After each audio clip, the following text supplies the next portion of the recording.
സ്തോത്രം. ദൈവം നിങ്ങൾ ധാരാളമായിട്ട് അനുഗ്രഹിക്കട്ടെ. നമ്മുടെ മുഖത്ത് നോക്കി ഒരു വ്യക്തി ഒരു വാക്ക് പറഞ്ഞാൽ നമ്മളത് മനസ്സിലിട്ട് ഇങ്ങനെ കൊണ്ടു നടക്കും. അത് അഭിഷേകമുള്ള നിങ്ങൾ അത് കൊണ്ടു നടക്കരുത്. അതെന്തെന്ന് കേട്ടുകഴിഞ്ഞാൽ 2 ശമൂവേൽ 11-ാം അധ്യായം വായിക്കണം, 12-ാം അധ്യായവും വായിക്കണം. ദാവീദിന് പറ്റിപ്പോയ ഒരു തെറ്റ്, ആ തെറ്റ് തിരുത്താൻ ദാവീദിന് ഒരുപാട് ടൈമിംഗ് ഉണ്ടായിരുന്നു. പക്ഷേ ദാവീദ് ആ ടൈമിംഗ് എല്ലാം ദൈവസന്നിധിയിൽ നിന്ന് മാറ്റി. കാരണം നിങ്ങൾ 1 ശമൂവേൽ 30 വായിക്കുമ്പോൾ ദാവീദിൻ്റെ നേരെ വരുന്ന പ്രശ്നങ്ങൾക്ക് ദാവീദ് യഹോവയിൽ ആശ്രയിച്ചെന്ന് പറയുന്നു. താൻ ചെയ്ത ഒരു തെറ്റ് ഉരിയായുടെ ഭാര്യയുമായിട്ടുള്ള ആ വിഷയത്തിൽ സ്തോത്രം ദൈവസന്നിധിയിൽ മാപ്പ് പറഞ്ഞ് തീരാനുള്ളതേ ഉള്ളായിരുന്നുള്ളൂ. പക്ഷെ 1 സെക്കൻഡ് കൊണ്ട് സ്തോത്രം ദാവീദിൻ്റെ ഈ മൈൻഡിനെ അതൊരു വലിയൊരു ചിന്തയായിട്ട് നിങ്ങൾ എടുത്തോണം. ആര് തെറ്റിച്ചു? മറ്റുള്ളവർക്ക് സ്തോത്രം ഒരു ദോഷവും ചെയ്യാത്ത ഒരു മനുഷ്യനാണ് ദാവീദ്. ശൗലിനെ 1-2 പ്രാവശ്യം കയ്യിൽ കിട്ടിയിട്ട് കൊല്ലാതെ വിട്ടൊരു മനുഷ്യനാണ് അങ്ങേര്. ആ ഒരു മനുഷ്യൻ ഊരിയാവിനെ പ്ലാനും പദ്ധതിയോടും കൂടി കൊന്നപ്പോൾ നാഥാൻ പ്രവാചകനെ ദൈവം ദാവീദിൻ്റെ മുമ്പിൽ അയച്ചിട്ട് ചോദിക്കുകയാണ്, നീ ഇതെന്തിന് ചെയ്ത്? നിന്നെ ഞാൻ അഭിഷേകം ചെയ്തത് ഇസ്രായേലിൻ്റെ രാജാവായിട്ടല്ലേ? ഇതിൽ കൂടി കേൾക്കുന്ന ആരോടോ പരിശുദ്ധാത്മാ പറയുന്ന, ആരോടും ഒരു പക വയ്ക്കരുത്, ഒരു കയ്പ് വയ്ക്കരുത്. പ്രത്യേകിച്ച് ഈ കാലഘട്ടങ്ങളിൽ ഈ 2002 തോന്നുന്നു, അവിടെ നിന്ന് നിങ്ങൾ ഇങ്ങോട്ട് നോക്കിക്കഴിഞ്ഞാൽ പാസ്റ്റേഴ്സ് മൊത്തവും പകയും വിദ്വേഷവും കൊണ്ടാണ് നടക്കുന്നത്. നിങ്ങൾ ശ്രദ്ധിച്ച് നോക്കിയാൽ മതി. ശരിക്കും പാസ്റ്റേഴ്സ് ഒരു തരം മുഖം മൂടി ഇട്ടാണ് നടക്കുന്നത്. ഇപ്പം ഞാൻ പ്രസംഗിക്കുമ്പോൾ, എൻ്റെ ഫ്രണ്ട്സ് പ്രസംഗിക്കുമ്പോൾ എന്നേക്കാളും അധികം പ്രസംഗത്തിൽ നേരി നിൽക്കുന്ന എങ്ങനെ പറയുമ്പോഴൊക്കെ നമ്മുടെ ഉള്ളിനകത്തൊരു വൈരാഗ്യം കയറി വരും, നമ്മുടെ മൈൻഡിനകത്തൊരു വൈരാഗ്യം കയറി വരും. അല്ലെങ്കിൽ അവരിങ്ങനെ മനസ്സിലാക്കണില്ല, പ്രാർത്ഥിക്കട്ടെ, പ്രസംഗിക്കട്ടെ, ഒരു കുഴപ്പമില്ല, യേശുവിൻ്റെ നാമം ഉയർത്തുമല്ലോ, അത് മതി. ഇത് പൗലോസ് പറഞ്ഞിട്ടുണ്ട്. ജയിലിൽ കിടക്കുമ്പോൾ പൗലോസിന് നല്ല അടി കൊള്ളാനായിട്ട് കൂടെയുള്ളവരെല്ലാം തലകുത്തനെ പ്രസംഗിക്കും. പൗലോസ് പറഞ്ഞു, കുഴപ്പമൊന്നുമില്ല, അവർ പ്രസംഗിക്കട്ടെ, യേശുവിനല്ലേ പ്രസംഗിക്കുന്നേ, സ്തോത്രം, ഹല്ലേലൂയ, യേശുവിനല്ലേ അവർ പ്രസംഗിക്കുന്നേ, കുഴപ്പമില്ല. പക്ഷെ നമ്മളതല്ല. നമ്മളൊരു പാസ്റ്റിനെ കുറിച്ചൊരു വിഷയം കിട്ടിയാൽ അത് ശരിയാണോ തെറ്റാണോ, ഒരു വിശ്വാസിയെക്കുറിച്ചൊരു സ്തോത്രം വിഷയം കിട്ടിയാൽ അത് ശരിയാണോ തെറ്റാണോ ഒന്നും നോക്കില്ല, എടുത്ത് വെച്ച് അങ്ങ് കാച്ചിക്കളയും. മറ്റുള്ളവരുടെ ആ ഒരു വിഷയത്തെ പക്ഷെ ഒന്ന് മനസ്സിലാക്കുക, അവർക്കത് കുഴപ്പമില്ല, നിങ്ങൾക്കത് കുഴപ്പമാണോ? അതാണ് ദാവീദേ, നീ ദൈവത്തിന് അനിഷ്ടമുള്ളത് ചെയ്തു, നീ രഹസ്യത്തിൽ ചെയ്ത് കർത്താവ് പരസ്യത്തിൽ ചെയ്യും. ബൈബിൾ വായിച്ച് നോക്കിയാൽ മതി. ഇത് ആരെയും പേടിപ്പെടുത്താനോ നമ്മളെന്തോ നീതിമാനായിട്ട് സംസാരിക്കണതോ ഒന്നുമല്ല. ഈ കാലഘട്ടങ്ങളിൽ എന്തുകൊണ്ട് ആത്മാവിൽ നിന്നൊക്കെ ശോഭിക്കാൻ പറ്റില്ല?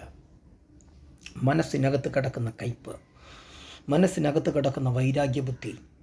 ഇന്നൊരാൾ പ്രസംഗിച്ചാൽ അതിനേക്കാളപ്പുറം, പക്ഷെ അവനൊരു ചെറിയ വീഴ്ച വന്നാൽ അവൻ എൻ്റെ സഹോദരനാണ്, ഞങ്ങളെല്ലാം ഒരു അപ്പൻ്റെ മക്കളാണ്, യേശു എന്ന അപ്പൻ്റെ മക്കളാണ് ഞങ്ങളെല്ലാം സ്നാനപ്പെട്ടവരാണെന്നുള്ളൊരു ചിന്ത പോലും ഇല്ലാതെ അവന് ദുരാത്മാവാണ്, അവൻ വിട്ടുവന്നത് അത് ഇത് ആന ചേന എന്നിങ്ങനെ പറഞ്ഞ് കഥയുണ്ടാക്കും. നിന്നെ കഥ ഉണ്ടാക്കാനല്ല ദൈവം വിളിച്ചിരിക്കുന്നത്. അതുവരയ്ക്കും ദാവീദിനോട് ഡയറക്റ്റായി സംസാരിച്ച ദൈവം ഈ ഒരൊറ്റ പ്രശ്നത്തോടു കൂടി നാഥാൻ പ്രവാചകനിലൂടെയാണ് സംസാരിക്കുന്നത്. എന്നിട്ട് ദാവീദ് കയറി പ്രാർത്ഥിക്കാൻ തുടങ്ങി, ഉപവസിക്കാൻ തുടങ്ങി. ഒന്നും നടന്നില്ല. മനുഷ്യനടിച്ച നമുക്ക് ദൈവസന്നിധി പ്രാർത്ഥിക്കാം, സാത്താൻ അടിച്ചാലും പ്രാർത്ഥിക്കാം. ദൈവം അടിക്കാൻ തുടങ്ങിയ ആരെടുക്ക കയറി പ്രാർത്ഥിക്കാം. ഇതൊന്നും നിങ്ങൾക്ക് ഇഷ്ടപ്പെടില്ല, ഈ പ്രസംഗവും ഇഷ്ടപ്പെടില്ല, ഈ സ്തോത്രം വാക്കുകളും നിങ്ങൾക്ക് ഇഷ്ടപ്പെടില്ല. പക്ഷെ ഞങ്ങൾക്കത് പറഞ്ഞേ പറ്റൂ. കാരണം അടുത്ത ജനറേഷനെങ്കിലും ഈ മഹാവിഷയത്തിനകത്തിറങ്ങാതെ സത്യസന്ധമായി ക്രിസ്തുവിൻ്റെ സ്നേഹത്തിൽ നിന്ന് എന്നെ വേർതിരിക്കുന്നത് ആരെന്ന് പറഞ്ഞ് ഇന്ന് ആ തലമുറയെ വാർത്തെടുക്കണം. എന്നെ ഇതിൽ കൂടി കേൾക്കുന്ന ആരോട് പരിശുദ്ധാത്മാവ് സംസാരിക്കുകയാണ്. എനിക്ക് നല്ല ഉറപ്പുണ്ട്. നിങ്ങൾ എന്നെ എന്തെല്ലാം സംസാരിച്ചാലും ഇവൻ ഭയങ്കര നീതിമാനാണെന്ന് എന്ത് വേണോ സംസാരിച്ചു, അതിലൊന്നും എനിക്കൊരു വിഷയമില്ല. ഞാൻ ഇത് പ്രസംഗിക്കുന്നു വേണ്ടയോ എന്ന് പറഞ്ഞ് ആലോചിച്ചുകൊണ്ടിരുന്ന ഒരുത്തനായിരുന്നു. പക്ഷെ സ്വർഗത്തിൽ ദൈവം എന്നോട് സംസാരിച്ചത്, പരിശുദ്ധാത്മ പറഞ്ഞത്, ഞാൻ അവർക്ക് കൊടുത്ത ദൗത്യം അവർ മറന്നിട്ട് ഈ ലോകത്തെക്കുറിച്ചുള്ള ചിന്തകളും മോഹങ്ങളും ഉയർച്ചകളും നോക്കി നടക്കുക. നിന്നെ ഈ ഭൂമിയിൽ അനുരൂപമാകാനല്ല ദൈവം വിളിച്ചേ. നീ ഒരു ദിവസം ഇവിടുന്ന് മരിച്ച് പോകേണ്ടി വരും. അന്ന് കണക്ക് കൊടുക്കേണ്ടി വരും. അതുകൊണ്ട് തന്നെ ഇതിൽ കൂടി കേൾക്കുന്നവരോട് നമ്മൾ പറയുന്നു, കയ്പ് നമുക്കുണ്ട്, വൈരാഗ്യമുണ്ട്, എനിക്കുണ്ടല്ലോ. പക്ഷെ ദൈവം ഞങ്ങളതിൽ നിന്ന് വചനം പറഞ്ഞ് പഠിപ്പിച്ച് തന്ന് പരിശുദ്ധാത്മാവിനാൽ അതിനെ പതിയെ പതിയെ പതിയെ പതിയെ മാറ്റിക്കൊണ്ടുവരുന്നു. അത് ഞങ്ങളിൽ നിന്ന് മാറുന്തോറും ദൈവ സാന്നിധ്യം ഞങ്ങൾ അനുഭവിച്ചുകൊണ്ട് വരുന്നു. ഏലിയാവേ, നിനക്കിവിടെ എന്ത് കാര്യം? നീ ഇറങ്ങ്, ദൈവ സാന്നിധ്യത്തിനകത്ത് ഇറങ്ങാം. പഴി, പ്രശ്നങ്ങൾ, ഇല്ലായ്മ എല്ലാം കേൾക്കും, മൊത്തം ബേഡും കേൾക്കും. നീ അപ്പോഴും ദൈവ സാന്നിധ്യത്തിൽ ഒളിച്ചോണം. ആ വ്യക്തിയെ നീ വൈരാഗ്യത്തിലോ നിൻ്റെ ഹൃദയത്തിലോ ഏത് പാസ്റ്ററോ ആവട്ടെ, ഏത് വ്യക്തിയോ ആവട്ടെ, വിട്ടുകള.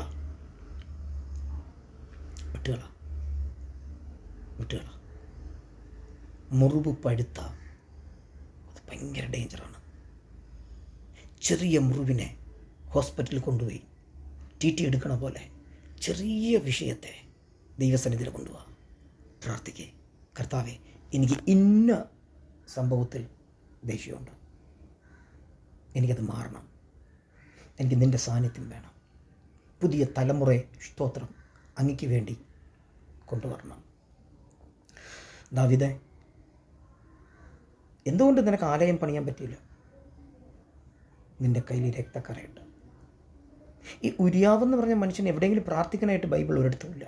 പക്ഷെ അവൻ പറഞ്ഞൊരു വാക്ക്, നാദാ, പെട്ടകം അവിടെയുണ്ട്, എൻ്റെ യജമാനൻ അവിടെയുണ്ട്. അങ്ങനെയൊക്കെ ഇരിക്കുമ്പോൾ ഞാൻ എൻ്റെ ഭാര്യയുടെ പോകുന്നത് ശരിയല്ല, എൻ്റെ വീട്ടിൽ പോകുന്നതൊന്നും ശരിയല്ല. പക്ഷേ ദാവീദ് ചെയ്തത് അമാലേക്കരുടെ കയ്യിലെ വാളുകൊണ്ട് അവനെ കൊല്ലിച്ചു. അത് കർത്താവിന് ഭയങ്കര ക്ഷീണമായിപ്പോയി. അത് വായിച്ചു നോക്കണം. നമ്മൾ ആരെയും കൊല്ലിക്കാനായിട്ട് നിൽക്കരുത്. നമ്മുടെ വാ കൊണ്ട്, നാക്കുകൊണ്ട് മറ്റുള്ളവരെ പ്രോത്സാഹനം കൊടുത്ത് യേശുവിൻ്റെ വചനം കൊടുത്തവരെ വളർത്താൻ ശ്രമിക്കുക. ഈ വാക്കുകളാൽ നിങ്ങളെ ദൈവം ബലപ്പെടുത്തട്ടെ. കുറച്ച് ശ്രദ്ധിക്കുക, ചിന്തിക്കുക. നീ ഒരു അഭിഷിക്തനാണ്. ആമേൻ. സ്തോത്രം.